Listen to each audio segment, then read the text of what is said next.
Hi, I'm Erin Page. This is my professional dispositions assignment. Question number 1 asks, what dispositions do you possess that you think will make you a successful teacher? I believe I possess compassion, curiosity, and reflection. I care about my students and about them achieving their goals. I want them to succeed and to feel that they have value. I also ask how things can improve, what changes can be made. I want them to show how they got an answer. I want them to be challenged, but not to the extent that they burn out.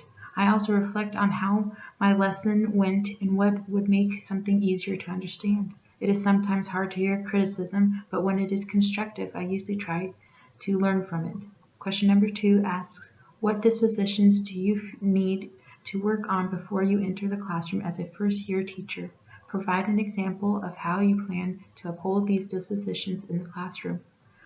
I know I need to work on fairness, not fairness as in giving a student a failing grade, but as in not accepting poor work just because I have a better connection with that student.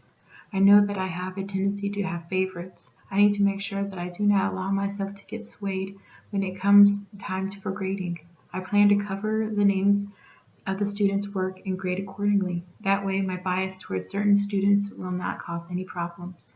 Question number 3 asks, how do the dispositions demonstrate your ability to understand cultures, genders, and learning differences to build stronger relationships with students and families?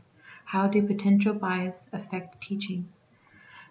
These dispositions help me to understand differences in the classroom by knowing that every child is different. They learn differently, they grow up differently, they emote differently. What works for one student may not work for another student.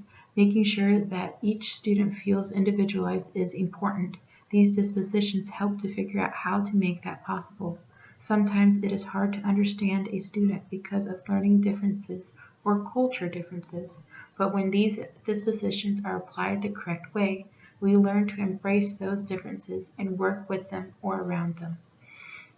Question number 4 asks, how do you anticipate using feedback from your annual performance evaluations, observations, and data on student performance to adjust your dispositions and teaching practices to benefit learning? I plan to use the feedback from my annual performance evaluations or observations by reflecting on my strengths and weaknesses as a teacher.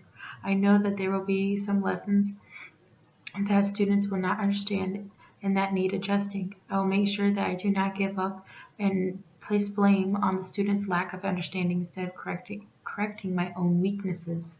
I will realize that we all need to improve, not just the students, but teachers as well. Thank you.